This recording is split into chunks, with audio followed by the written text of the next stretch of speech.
বাংলাদেশকে নিরাপদ দেশের তালিকায় দিয়েছে বা বাংলাদেশকে কেন নিরাপদ দেশের তালিকায় দিয়েছে, এই বর্তমান পরিস্থিতিতে আমাদের কি কি সতর্ক অবলম্বন করতে হবে আজকের ভিডিওতে সেটাই শেয়ার করব। প্রথমেই জানিয়ে দিচ্ছি, বাংলাদেশে 2024 সালে 6 মাসে এত বড় রেকর্ড করেছে যে বাংলাদেশ একটি দেশ, যেই দেশ প্রথমবারের মতো প্রথম হয়েছে অবৈধ পথে বাইরুট পথ এবং লিবিয়া দিয়ে আসার যে রাস্তা, তারা এগুলো বিবেচনা করে দেখেছে একমাত্র এই দেশটাই এত বেশি লোকবল এসেছে, জনসংখ্যা এসেছে, যার দরুন তারা বাংলাদেশকে এই একটি দেশ হিসেবে আখ্যায়িত করেছে যে বাংলাদেশ থেকে যে মানুষগুলো আসছে তারা ইকোনমিক প্রবলেম মানে অর্থনৈতিক সমস্যার জন্য তারা দেশে আসছে। বাংলাদেশে তেমন কোনো সমস্যা নেই যে সমস্যার কারণে তারা দেশ ত্যাগ করতে পারবে, যে সমস্যার কারণে তারা দেশ থেকে ভেগে গিয়ে বা আজিল আবেদন করতে পারবে ইউরোপের অন্য কোনো দেশে। দ্যাট মিনস তারা আসছে তার ফিউচার বা তার ক্যারিয়ার গড়ার জন্যে বা তারা একটু অর্থনৈতিকভাবে স্বাবলম্বী হওয়ার জন্যে। কারণ এইগুলো কিভাবে তারা বিশ্লেষণ করেছে, কারণ তারা বিশ্লেষণ করেছে রেকর্ড সংখ্যক যখন বাংলাদেশিরা অবৈধ পথ হিসেবে ইতালিকে বেছে নিয়েছে, ঠিক তখনই তারা জাতিসংঘ থেকে প্লাস ইতালি থেকে দুটি মিলে তারা একটি অবজারভেশন করে এই সংহারটা তারা দাঁড়িয়েছে এবং তারা এটা আবিষ্কৃত করেছে।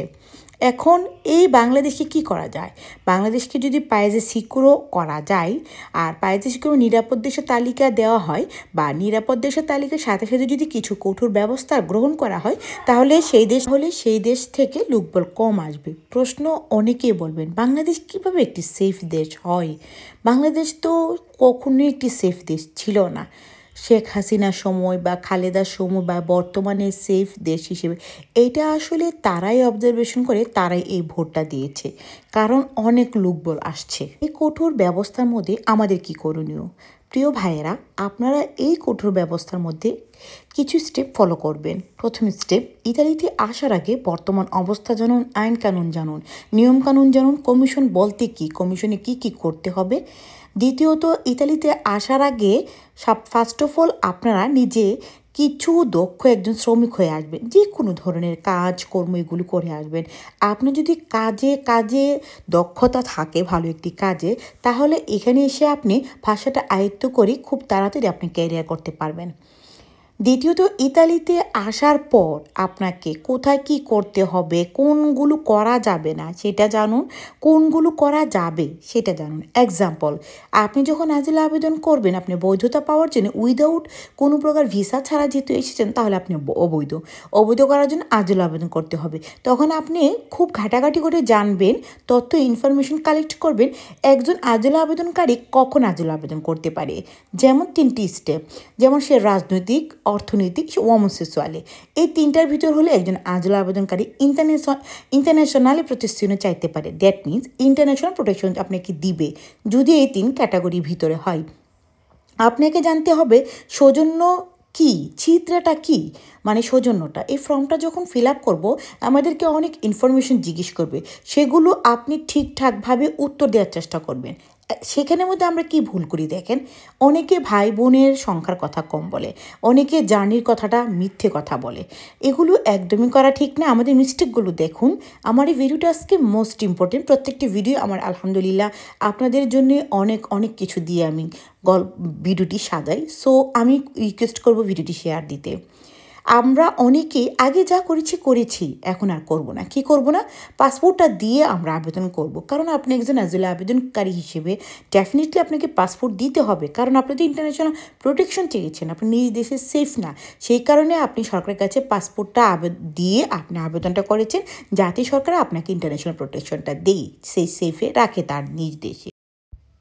আরও একটা জিনিস খেয়াল রাখবেন, সৌজন্যটা ফিল আপ করার সময় কেন নিজ দেশ ত্যাগ করছেন, মানে বাংলাদেশ কেন আপনি ছেড়েছেন, সেই কারণটা যখন আপনাকে জিজ্ঞেস করবে, এইটা খুব মোস্ট ইম্পর্টেন্ট। এটা দিয়ে আপনার লাইফ, আপনার ক্যারিয়ার, ইতালিতে থাকা না থাকা, ডকুমেন্ট পাওয়া না পাওয়া, বা আপনার 7 দিনের নেগেটিভ পাওয়া, 15 দিনের নেগেটিভ পাওয়া, 30 দিনের নেগেটিভ পাওয়া, ইন্টারন্যাশনাল প্রোটেকশন পাওয়া, পজিটিভ নেগেটিভ, এই সব কিছু ডিপেন্ড করছে। সো এই ব্যাপারে বি কেয়ারফুল ভাইয়েরা।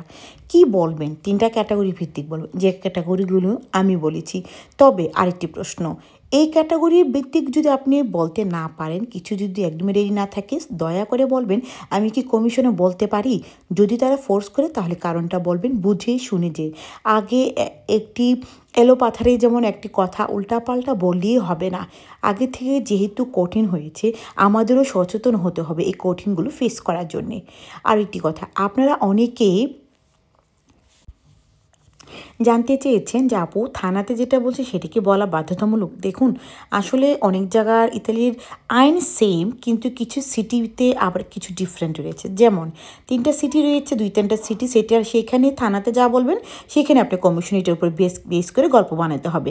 বাট আমাদের এখানে সেটা না, আমাদের উদিনে সেটা না। যেহেতু আমি উদিনে কাজ করি, উদিনের ব্যাপার আইডিয়াটা একটু বেশি। সো আমাদের এখানে এটা না, এটা ইম্পর্টেন্টও না। আর আপনি যদি কোনো প্রকার ইচ্ছে করে মিস্টেক করেন, ইচ্ছে করে ভুল বলেন, ইচ্ছে করে মিথ্যা বলেন, আপনি মিথ্যার আশ্রয় নিন, সেটা সৌজন্য আনার সময় আপনি চাইলে কিন্তু কমিশনে সেটা আবার সঠিকটা বলতে পারেন। যেহেতু সঠিকটা আপনার যদি নেগেটিভ আসে, 2 থেকে 3, 4, 5 বছর আপনার এই গল্পটা ক্যারি করবেন।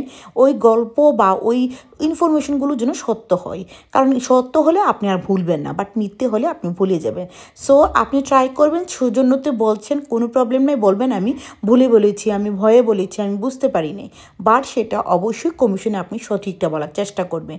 আর মোস্ট ইম্পর্টেন্ট, সঠিক যে গল্পটা বলবেন, গল্পটা আপনি নিজের ভেতর থেকে, নিজের মন থেকে, এবং একটি পার্টিকুলার ইউনিক টাইপের এবং ক্যাটাগরি ভিত্তিক গল্পগুলো এই কারণে বলবেন, গল্পগুলোর সাথে যদি পরিচিত না থাকেন তাহলে কিন্তু আবার দ্বিতীয় কমিশনে গেলে ভুলে যাবেন। আর একটি কথা, দ্বিতীয় কমিশনে গেলে যখন আপনাকে বলবে এটাই তোমার গল্প ছিল, তখন কিন্তু অবশ্যই বলবেন হ্যাঁ কনফার্ম, এটাই আমার গল্প ছিল। আজকের গল্পটা কি করণীয় কি করণীয় না সেটা। আর অনেকেই সৌজন্য আনার সময় আপনাদের ক্যাম্প দেয়। তো ক্যাম্পের মধ্যে যারা যাবেন, ক্যাম্পে সকল সুযোগ সুবিধা আপনি পাবেন, আপনার কিছুই করতে হবে না, পার্সোনালভাবে উকিল ধরতে হবে না। আর ক্যাম্প ছাড়া যারা, আপনারা অবশ্যই একটা হসপিটাল ব্যবস্থা করে দেন, একজন উকিলের সহায়তা আপনাকে সব কিছু করতে হবে। তবে কিছু ইম্পর্টেন্ট কথা, 2 মাস যেহেতু কাজ করা যায় না, এত ক্ষতি আমাদের দেখানো উচিত নয়, কারণ আপনার ফ্যামিলি জানে না ইতালির বর্তমান পরিস্থিতি, সেটা আপনি ফেস করতেছেন। আজিল আবেদন কি, আজিল আবেদনকারী হিসেবে যে কত ঝামেলা বা একটা ডকুমেন্টের কত প্রসেসিং, সেটা কিন্তু তারা জানে না তারা সৌজন্য কি, সৌজন্য পাওয়ার পর একটা রিচিবুতা পেতে হয়, রিচিবুতা 3 মাস পর জাল্য সৌজন্যের জন্য আবেদন করতে হয়, জাল্য সৌজন্যের জন্য পরে আবার রিচিবুতা, ইলেকট্রিক সৌজন্য পাওয়ার আগ পর্যন্ত কিন্তু প্রসেসিং চলতেই থাকে। আপনি কিন্তু একদম বৈধভাবে আপনার বৈধতা পান না, তারা কিন্তু সেটা দেখে না। সো আপনার কি করতে হবে, তাদেরকে জানাতে হবে যে আপনি 2 মাস কাজ করতে পারবেন না। ভালো থাকবেন, সুস্থ থাকবেন, আল্লাহ হাফেজ।